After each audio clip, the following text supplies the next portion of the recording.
a long time since I last recorded. I finally have the time to do this right now. There's a lot been going on in my life, so all of that have mostly settled down, and I finally have the time and the power to do this. So this game is actually fully released, it is now available to purchase on Steam. The full story is out. You can explore the endings, and I actually gone through this visual novel a few times to check out all the endings. And well, in my previous recordings, my old laptop have like a few animation glitches and I don't know, weird physics going on for the characters, and I finally have a new laptop and I can finally go on and continue from where we left off.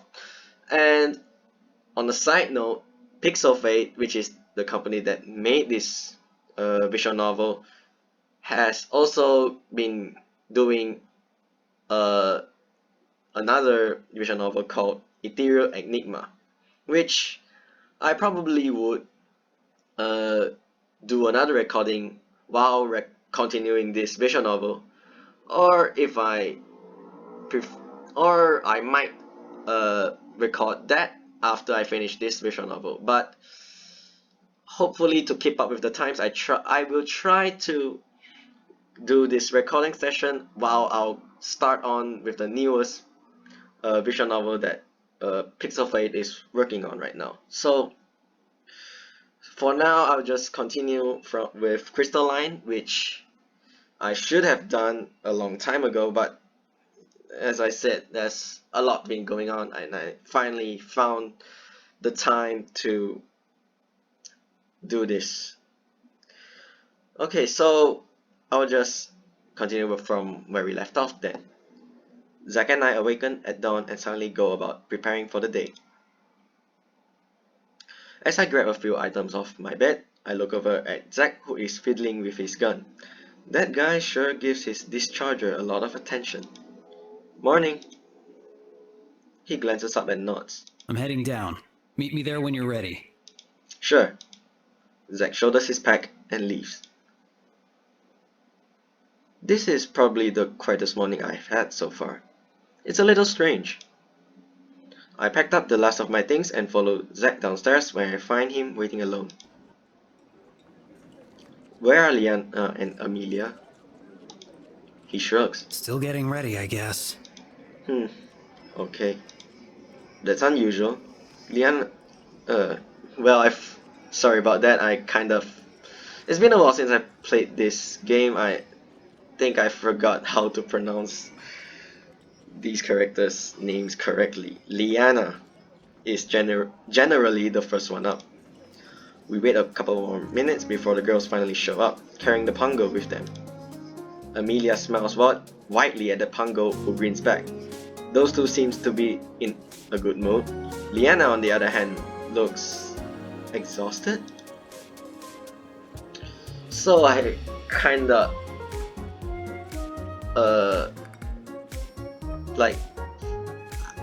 despite having read this multiple times, it's been a while since I came back. So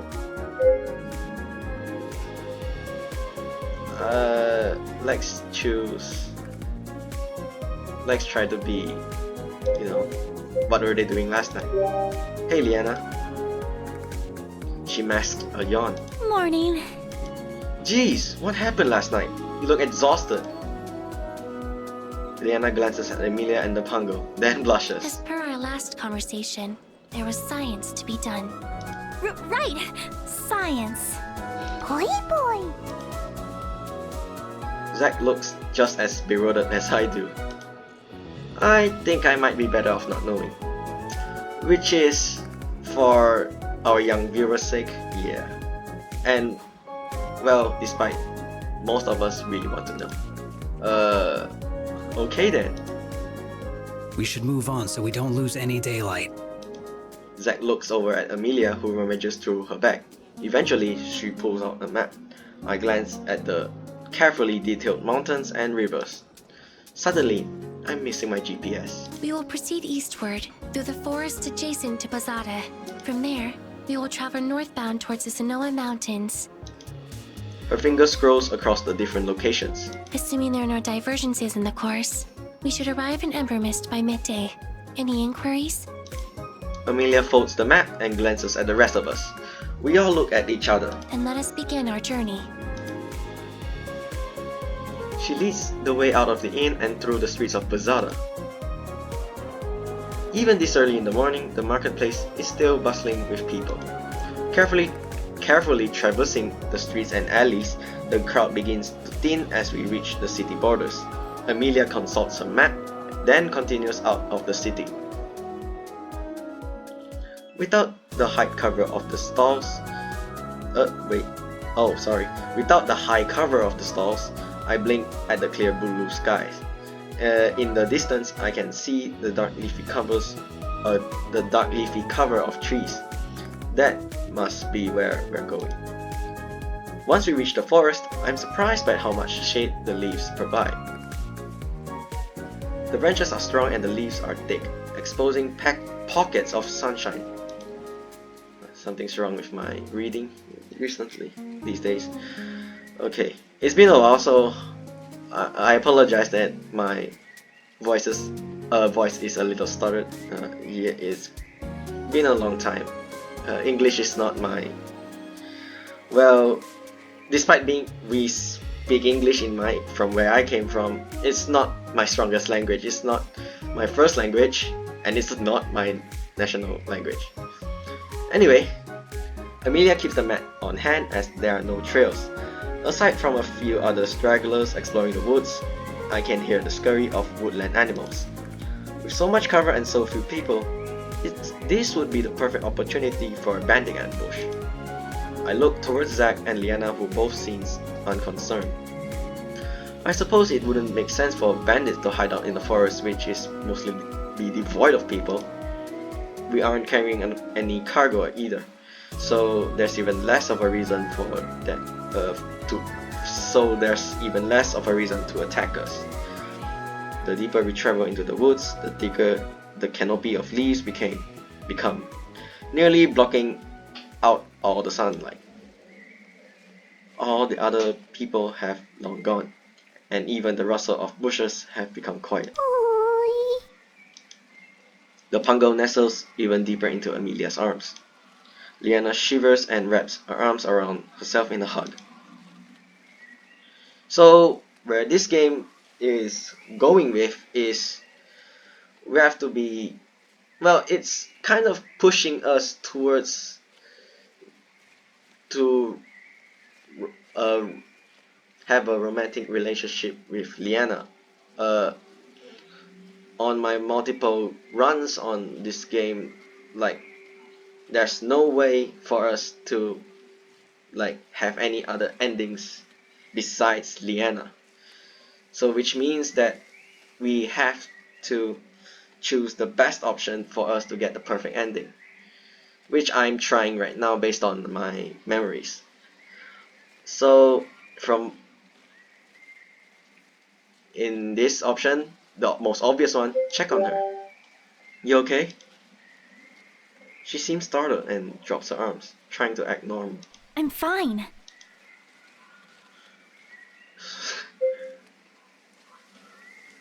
Well, for most of the time, whatever you choose, it doesn't matter. Most of the time. Well, depending on what choices appear,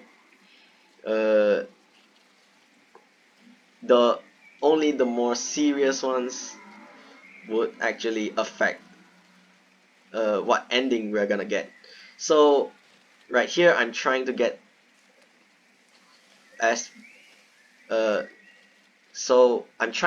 the most suitable, most appropriate choice for me to get the perfect ending. So in this case, but it doesn't matter, so I'll just say I don't know exactly what I'm fine means in Earth English.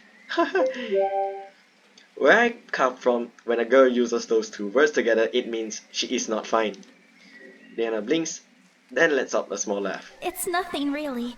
It's just that the woods are getting darker and darker, and there's a lot more shadows. Are you afraid of the dark? Leanna shakes her head. Nothing like that. But really, you don't have to be concerned. It's nothing. I'm still not convinced, but I'll trust her. Okay. The forest continues to block out even more light. Soon it became so dark we can barely see what's in front of us. Are you sure we're going the right way? Amelia pulls out the torch out of her bag in response. She touches her fingers to the tip of the torch and her bracelet glows. Then the torch erupts into flames. Indeed, there is no need for alarm. The darkness merely indicates we're about to enter the Forest of Sorrows. Forest of Sorrows? I'm surprised by Leanna's outburst. Her face is deathly pale. Do we have to go through here? There must be an alternate route. Amelia shakes her head. Embermyst can only be accessed through these woods. Leanna groans. I had a feeling you'd say that. So, this is what was bothering her. What's up with the Forest of Sorrows? I mean, it sounds spooky enough, but is it really that bad? It is rumored that those who venture into the Forest of Sorrows never come out. They never come out? She nods. The reason people are unable to escape is because they hear the voices of the loved ones they have lost. They fruitlessly search for their loved ones, losing their way, chasing the wailing of the spectrals. No! Amelia, stop! We can travel through this stupid place if we have to, but no more of this story stuff that isn't true and can't be true, so it's not true. Although Leanna tries to put on a brave front, her voice grows shriller the longer she talks. Right. Amelia nods. Then let us continue. I turn to Zack. Do you think all that stuff about the Forest of Sorrows is possible? It doesn't matter if I think it's possible, because it's the truth. Zack! Stop! As Leanna turns away, Zack cracks a fleeting smile before resuming his stony stare. What a... The trees have now lost their cozy feel and look thick, old, and withered. The eerie silence is deafening, and each crunch of leaves beneath our feet reminds me of the inevitability of death and decay. I keep seeing flashes of beady eyes peering amid the branches. The squawk of crows pierces the silence, making me jump. Instinctively, I pick up the pace, as does everyone else. Leanna grows increasingly agitated. Are you sure we're going the right way? I swear that I've seen that. A cold gust of wind extinguishes the torch. Leanna latches onto my arm and pulls it close to her chest. Her eyes are squeezed shut and she buries her face against me. The light returns as Amelia relights the torch. Leanna peeps, an eye open and glances down at my arm, and where it rests on her chest. Her cheeks burn as hot as the torch and she quickly drops my arm. Sorry, She trails off as her blush deepens. I bet her nerves from the forest and the awkwardness of grabbing me is making her flustered. She might be more comfortable holding on to me, but that's an equally awkward suggestion. Alright, we have these three options. So we're trying to pick the best option. I think,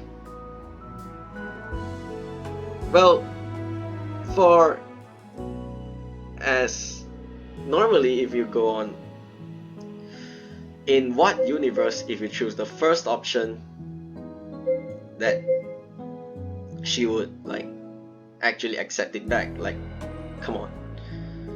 This one is just like, the third one is like, you're not even trying to romance her. This game is trying to pull you towards her. So we'll just say pull her in close, which is the correct answer. I close the distance between us and link arms with her again. Although surprised, she doesn't stop me. Instead, she blushes again. Amelia watches us and cocks her head to the side. Are you afraid? Huh? You're mimicking Leanna's instinctive reach for your arm. Does that mean you too are feeling afraid?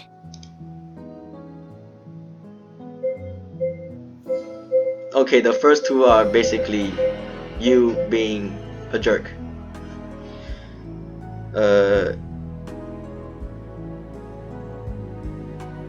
So we'll just be honest. Yeah, we get scared all the time. It's okay and normal to feel uneasy at times. There's nothing wrong with that, especially in a place like this. True. Amelia nods. Your rationale is valid. Leanna squeezes my arm a little tighter and smiles. Thanks. I nod with a warm smile. Anytime. Zack waits impatiently a few paces ahead of us. Can we move on? Affirmative.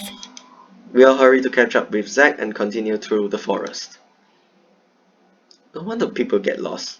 This place feels like it's endless. Leanna tightens her grip on my arm whenever there's a noise. A crow flies by and she hides her face in my shoulder. I can feel the warmth rushes to my cheeks and I am grateful for the darkness. This is so out of character for Leanna. I never would have guessed she gets spooked by ghosts. Gradually, the darkness fades away as the trees are illuminated by an ethereal glow. Ooh. Is this the foreshadow? Well, I don't know. As the blue and green light chases away the shadows, my mood begins to lift.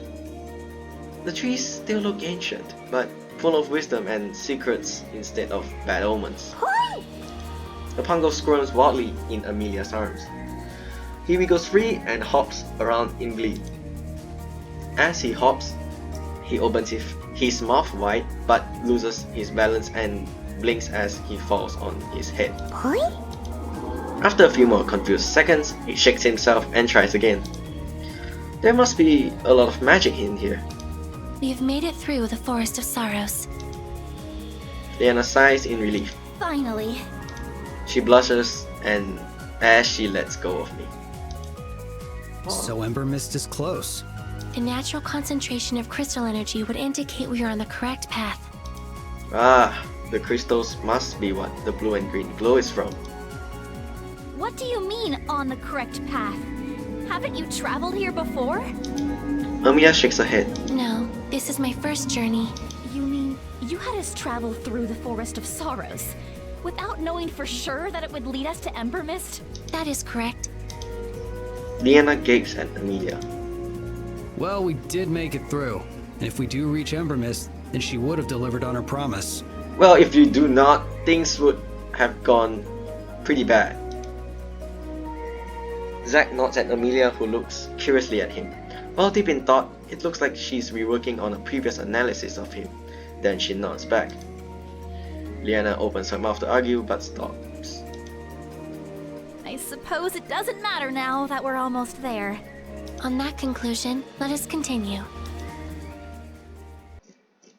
We trail behind Amelia, the Pongo blissfully hopping along as she navigates us out of the rest of the forest. Embermyst lies just beyond the edge of the forest. Soon we approach the heavy gates of the city. Two tanned men with leather armor and carved wooden staffs inlaid with rough crystals stand guard. Their staffs are crossed, and the light seems to shimmer as it catches the negative space between the staffs. Is that some kind of magic? Please state your business. As students from the Mage Academy, we seek an audience with Elder Isim. They look over and I shift uncomfortably under their gaze. Their blank eyes seem to burrow deep into my soul. They close their eyes and the red crystals inlaid in their staves glow. The translucent glimmers increase. After a few minutes, they reopen their eyes and remain silent. I glance at Leanna, who looks back at me. I whisper, "Are you going to let us in?" She shakes her head uncertainly. Zack crosses his arms but otherwise doesn't seem bothered by the situation. Amelia stands confidently and waits patiently. I guess things are going according to her plan? Just when I can no longer bear the silence, a figure steps out from behind the gates. He's an old, squirrely man with a set of glasses which slip down his hooked nose. He wears a faded and wrinkled open robe. Elder Isam. Yes? Who is it? Oh, they added. I almost forgot that they add NPC like NPC artwork. Their own CG right here.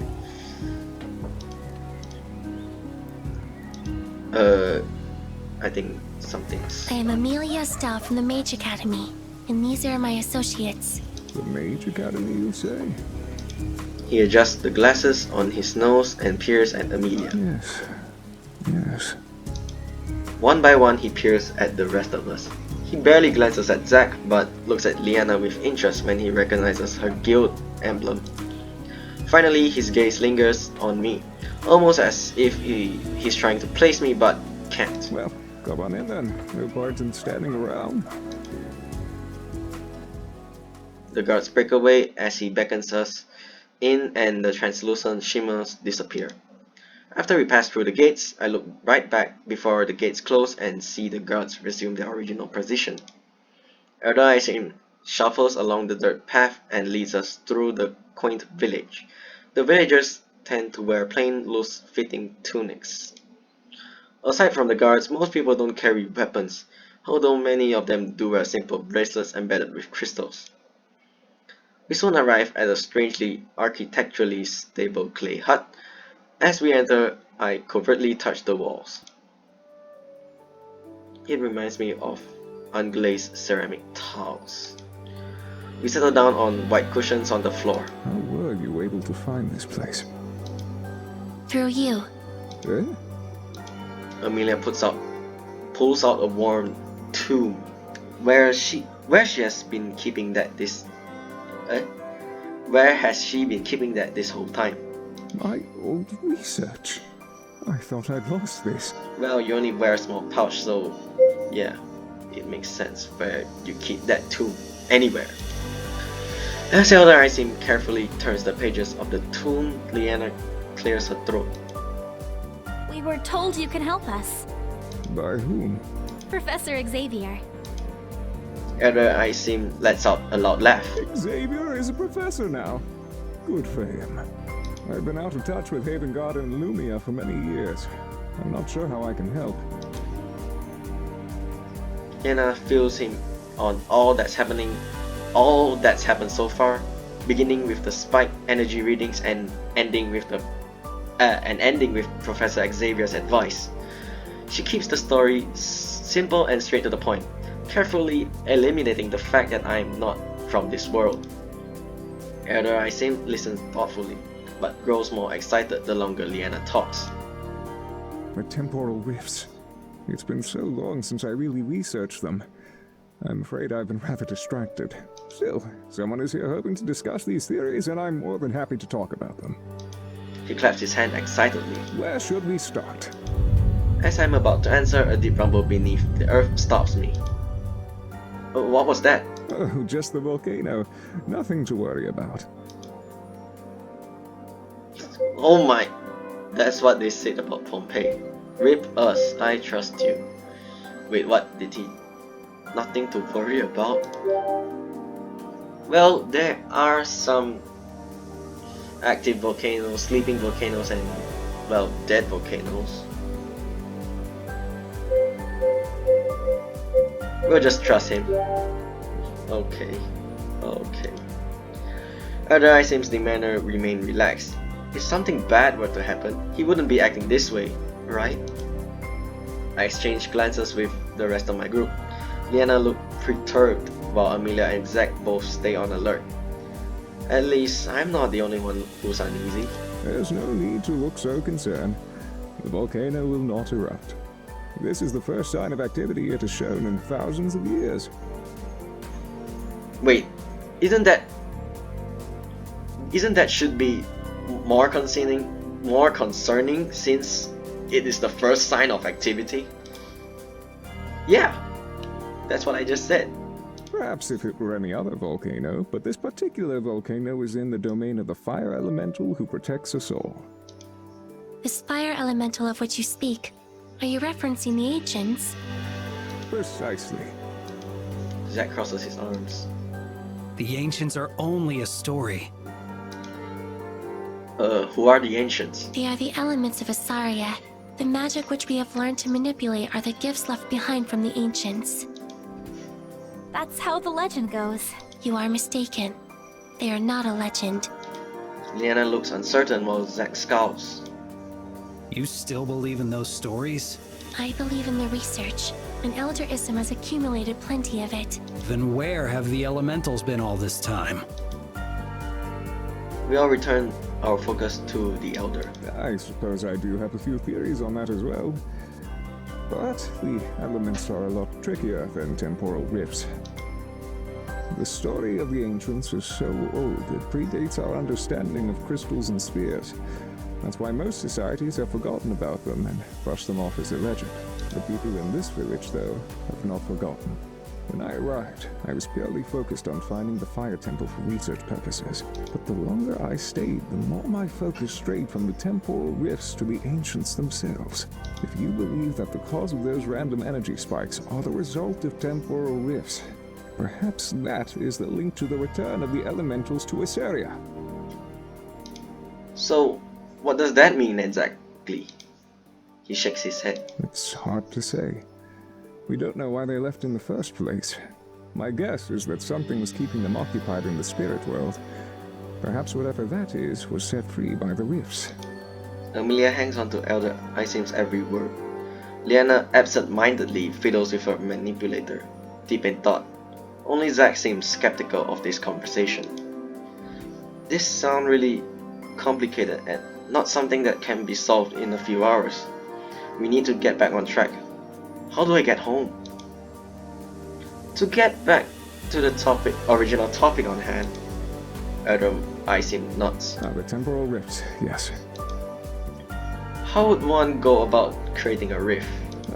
Well, that will be difficult. We'll need an incredible amount of energy, more than any one human can create. The only places with that much concentration of energy is in the temples of the elementals. You said that there was one... You said that there was one in the village. Yes, the fire temple is here in Embermyst. Great! My body grows warm as hope floods through my veins. This is good.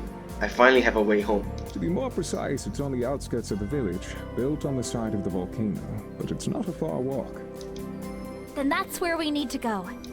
Leanna pushes herself to her feet and the rest of us do the same. As Elder Isim rises, his face falls. Leaving so soon? I was hoping we'd have a longer chance to chat. I have so many questions about Illumia and the Academy. As you can imagine, one does not get a lot of news of the outside world here.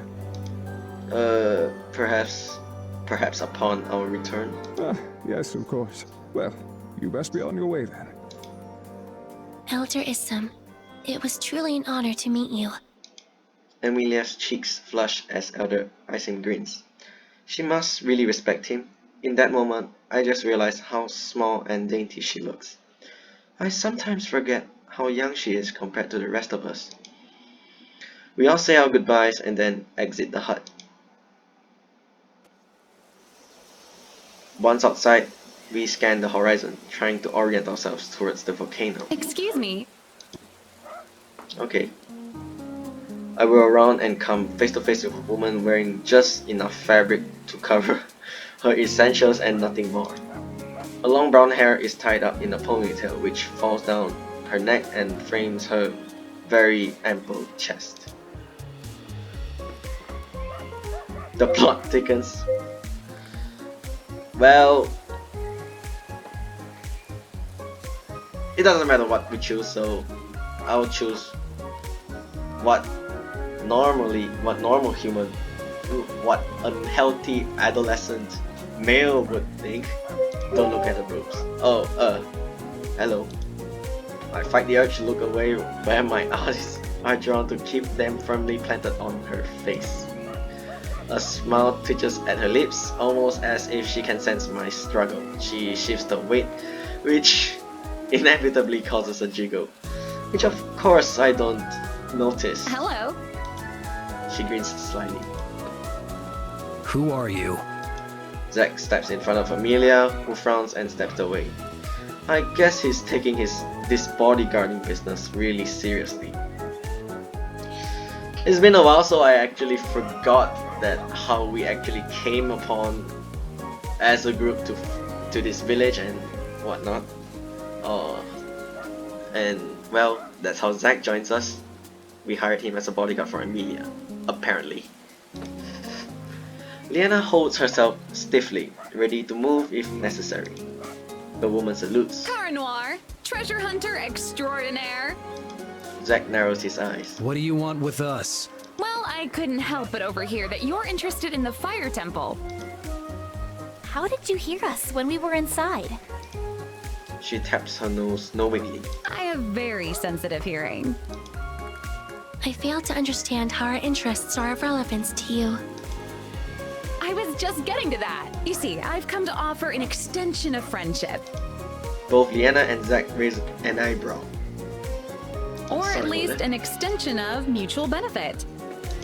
Okay. It's true that the villagers maintain the fire temple, but from what I've discovered, they are unaware of the temple's secret passage. If you're interested in the energy of the temple, I can guarantee that's where you'll find it. If the villagers don't know about the secret passage, how did you find it?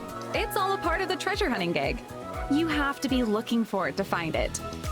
Kara winks and gives us a thumbs up. The best part is that I've already disarmed or made a note of most of the traps in there. There are traps in this temple? The temples are a sanctuary for the elementals, but any place that is easily accessible is sure to attract all types. There are measures set in place to protect the spirit from those who wish to harm it. Like I said, I've disarmed most of the traps, but not all. There is one magical barrier at the end of the tunnel which I've not yet been able to pass. I don't have magic, but you do. She gestures to Leanna and Amelia. If you can magic that barrier away, then that's at least one step closer to finding your energy. Zack crosses his arms and glares at Kara. How does that benefit you?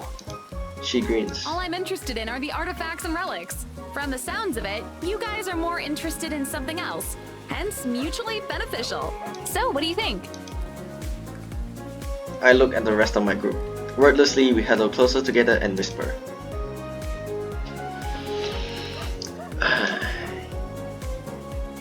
Well, it doesn't matter what you choose, and she has her original. As game logic goes, whoever has an original character model, which in case Kara does, she will be joining us for a while, for quite some time. So there's quite plenty of reasons for her to join, but we all know that this meant something else. I vote we let her join us. If she's already marked the passageway and traps, then we can just follow her markings and break the barrier ourselves. I can't think of a reason why we would need to bring her along. I can think of two. Yeah. I sneak another glance at Kara's chest and smirk. Okay, this is not going well for me and Leanna. Well, actually it doesn't matter, but she would have to know. I must concede that I am impressed by her resourcefulness. It is plainly evident that she is not a native to Embermyst, which means she somehow discerned the location on her own. That's a really good point. Leanna looks thoughtful. As a treasure hunter, her tracking skills could come in handy in the future. We all stare at Zack. She shrugs. Do what you want. That sounds like a yes to me. Zack doesn't respond. He just fixes his steely gaze on me. So does this mean we're agreed to join up with Kara? We are not. Hi.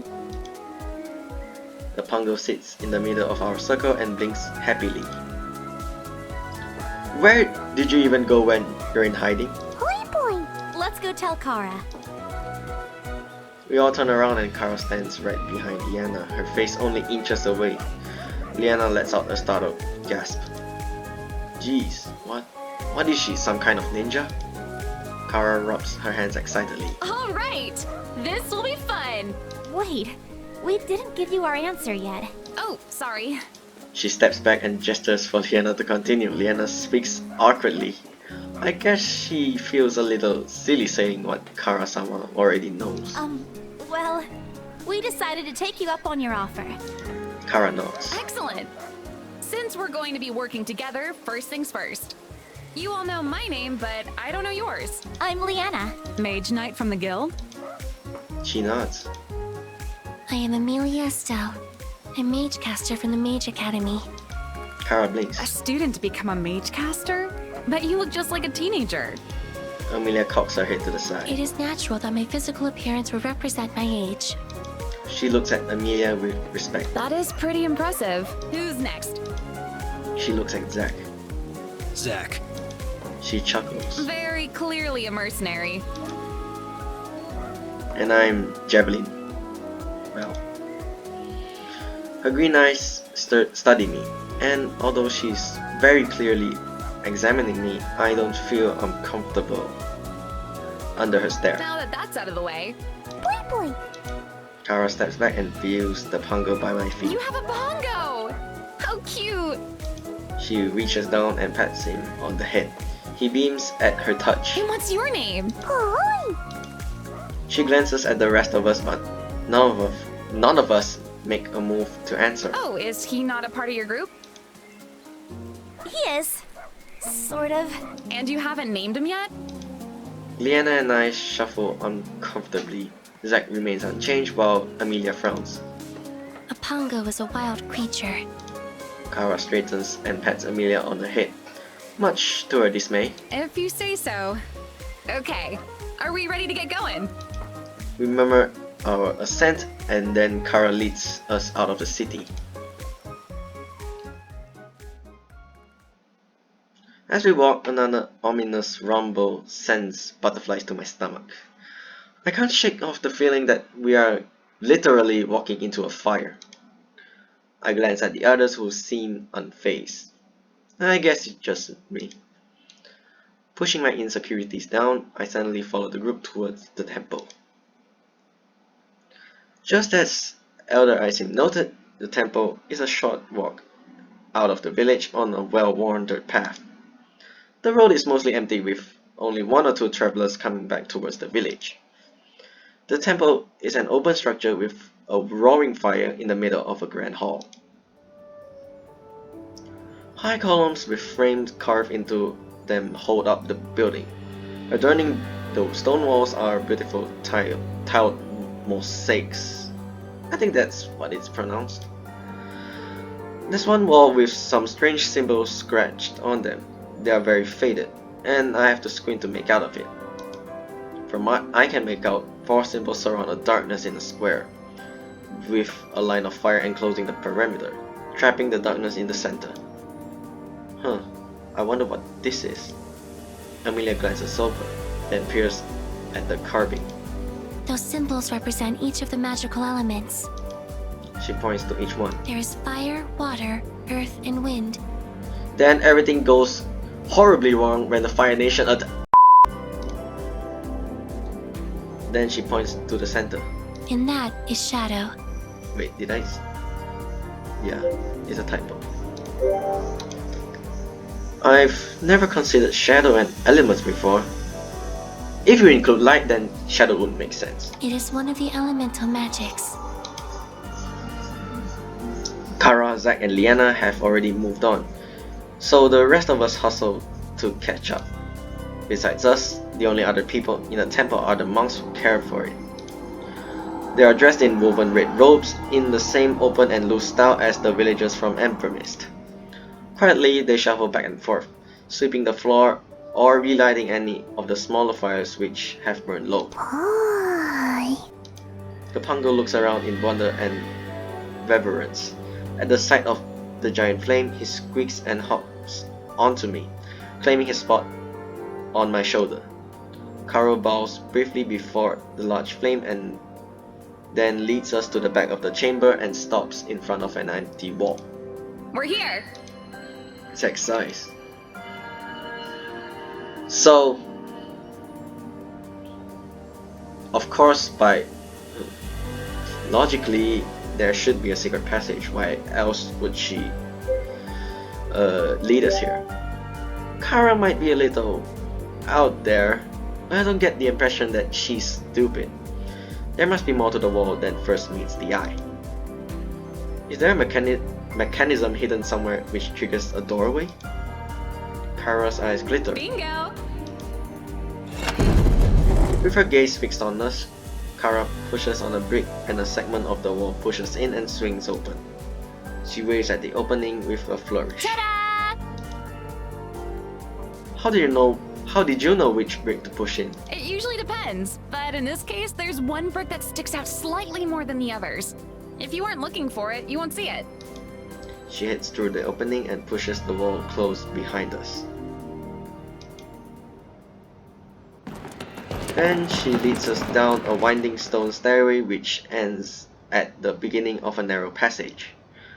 We file in behind her as she carefully picks her way down the hall.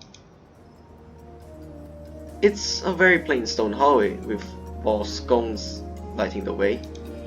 I look down at my feet and notice a brick with an X mark on it. Well, Kara did say that she make markings of traps or mostly disarm them, so we should avoid it. I have a feeling this X didn't make its way onto the stone by itself. I better not touch it. Gingerly, I step around the brick. A few feet away, I spot another X.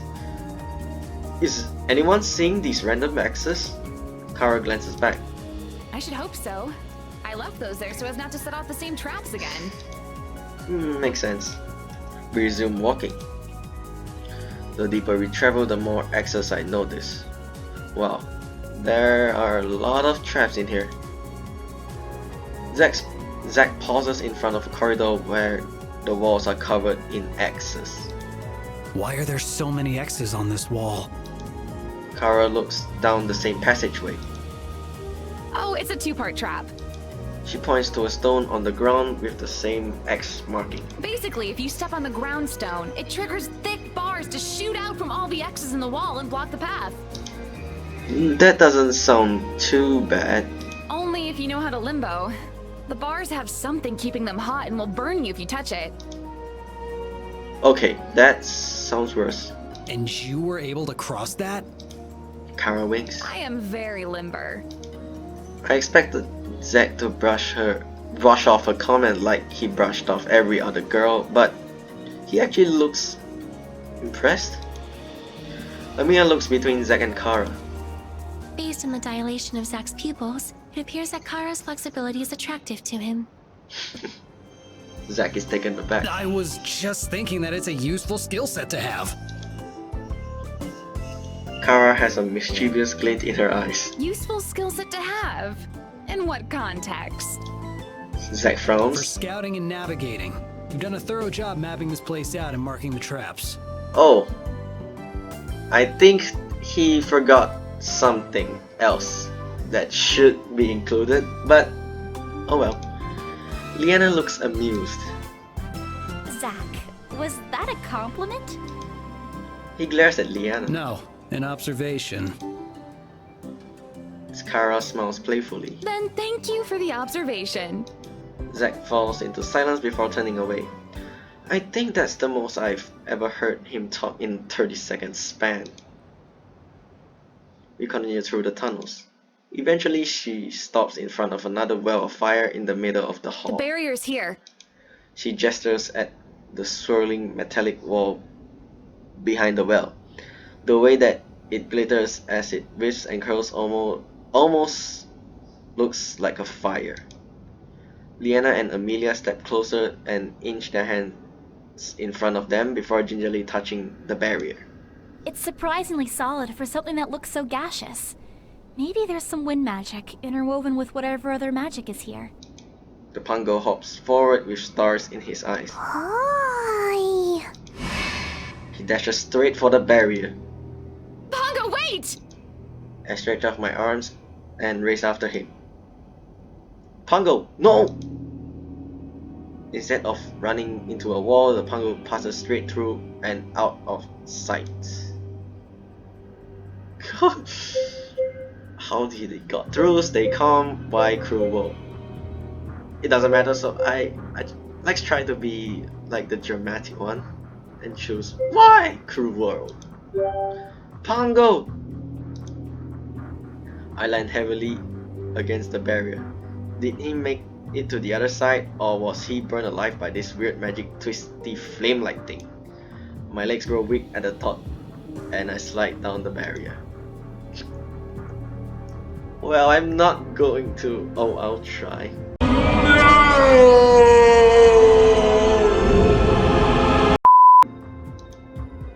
I bang on the obstruction. Give him back! Give him back my Pongo! What? A blue head pops out of the barrier. What? He hops the rest of the way out. Boy! Then he leaps into my arms. I thought I'd never see you again. What was it like on the other side? Boy! He bounces up and down in my arms. Amelia places both of her hands back on the barrier while Leanna holds out her manipulator. Whatever is beyond this wall hosts a plethora of energy. Leanna nods. My manipulator confirms that. No wonder the Pongo ran in there. Zack continues to hang back and observe, but Kara steps closer to the barrier. But how did he even pass through? Leanna shrugs. Amelia continues studying the wall, moving her hands up and down. I do not recognize this magic. She frowns, deeply disturbed. Is there anything you can do to break it? Let's see. Leanna and Amelia both put their hands on the barrier, their manipulators glowing. They each transmit pulses of magic which disperse across the surface in a shimmering wave. I think they're trying to create stress fractures to crack the wall. After a few tries, Leanna sighs in frustration, then steps back. Amelia, stand back. She wordlessly obeys. Leanna gathers energy at her gauntlet, then strikes the barrier with an empowered strike. Suddenly, golden letterings forms on the barrier. Absolve your world to enter mine. What does that mean? No one answers. Amelia steps forward and focuses on the well of flickering flame. If I am interpreting this message correctly, we must part with our most precious possession, our world, and throw it in the fire. Leanna nods thoughtfully. Kind of like we're freeing ourselves. Kara's face drains of color and she clutches at her pack. Are you sure? Yes. We stand around awkwardly until Leanna clears her throat. If that's what we need to do, then it seems easy enough. I'll go first. I think we're all here because of, well, you know, the main character, which is me. So, I never chose the second option before, but I'm trying to be polite, so we'll choose the first option anyway. We're doing this for me. I should be the one to go first. Leanna blinks, but I stepped up to the fire before she can object. What do I choose? What? My waifu. Pongo playing cards wallet. The correct option is the first one, because as Amelia said back up here, we must part with our most precious possession and throw it in the fire. It wouldn't make sense to throw. At this point, we'll just hold off who my waifu is. Pongo, nah. Playing cards is actually not that not that precious compared to a wallet which contains, well, a lot of stuff, which I fish in my pockets and grab my wallet. My entire identity is here, my license, student ID, and credit cards. The thought of parting with it makes my chest hurt. Reluctantly, I toss it into the fire and watch the flames lap it down. Then I steel my resolve and slowly step forward. As I cross through, I feel the tingle of energy and hear the crackle of electricity. There's a bright light blinding my vision, and I have a flashback of my crossing to Terra. My foot lands on solid ground. I pass through the barrier unharmed. Gradually, my eyes adjust to the dim light, and I see that I'm in a cozy room. Okay, in the middle of the room is a fox who swishes its tail as it observes me. Beside it is a beautiful woman with flaming red hair. Her delicate hand rests atop of the fox's head. As I look her over, her gaze lands on me. Who are you? The woman blinks at me and then smiles. So, in the demo, this is where the demo ends. But since it's a full release, I'll go through with my usual, I think I'll just end the episode here, I guess, because since this is where the demo should end, and I'll see you in the next episode. So thank you for watching Crystalline. My name is Javelin. I'll see you in the next episode.